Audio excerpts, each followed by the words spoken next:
My nurse is still here, but I would be letting her go once I regain some strength to be able to take care of my shit. Update 2. It's been 2 years since I was declared cancer-free.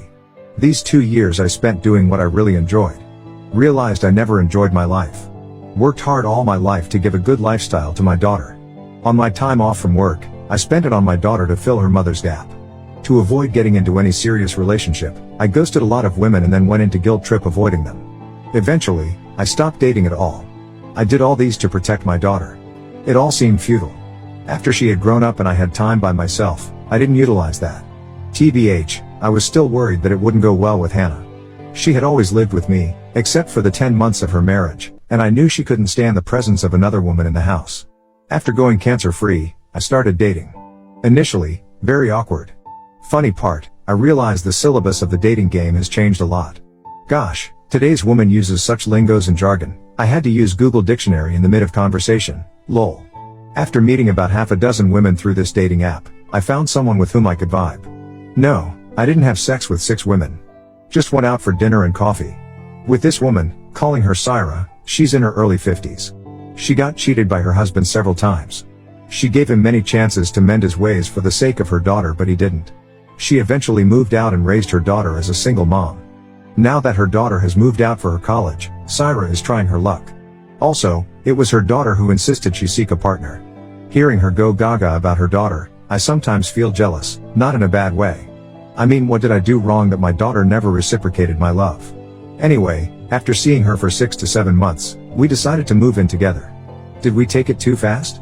I don't think so. I'm able to hit 60, don't think I have more than couple of decades before I'm laid inside a coffin, lol. We had an option that she could move in with me, but Syra was more inclined that I move in with her. She has artistic taste and she has aesthetically designed every bit of her house on her own. Who wants to leave her craft for a house which has been on the verge of falling apart? I wasn't able to have proper maintenance of the house, forget about the aesthetics. Also, I don't have very fond memories of the house which I would want to hold on to. I needed a change of scenery too. So, I sold out my house. Haha, yes, I sold it. More cash money for me to retire lavishly. Why would I not? Why should I leave it for Hannah who left me alone to die? But all this happened months ago, why am I updating now? Because last week I saw a ghost. Rather, my daughter met a ghost. I was chilling with Syra when I got a call from Andy, the new owner of my house. He was furious. He said that a woman had trespassed on their house and created a chaos. She even got into a scuffle with Andy's girlfriend. As per Andy's information, a young woman sneaked into the house premises and tried to enter the house. Apparently, she had a house key but it didn't work. When she was unable to unlock the house, she started banging the door profusely.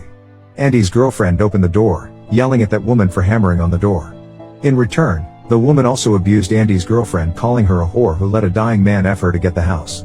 Andy's girlfriend got confused and said there was some misunderstanding, but the woman didn't listen and yelled at the top of her voice calling her names, and asking her to vacate the house as it belonged to her dad who died 2 years ago. Andy's girlfriend clarified that Andy had bought the house and no one had given her the house. She didn't know my name as they were not dating when Andy bought the house from me. Andy wasn't home to clarify the matter. His girlfriend called him in panic, but by then the woman had left, threatening to come back with her friends the next day. The way Andy described the woman, I knew she was Hannah. Andy asked me if I knew the woman. I meekly said she was my daughter, knowing that he would get mad at me. And he did. He freaked out. He asked me to come over the next day and sort out the matter, else he would call the cops on her. I told him to call the cops and get the restraining order, but later I realized that this was my shit and it was my responsibility to deal with her and not let them suffer. I showed up the next day and waited for her. She arrived with 2 of her rookie friends. She yelled from the front porch and broke the flower pots kept on the porch. And he opened the door with a baseball stick to scare them.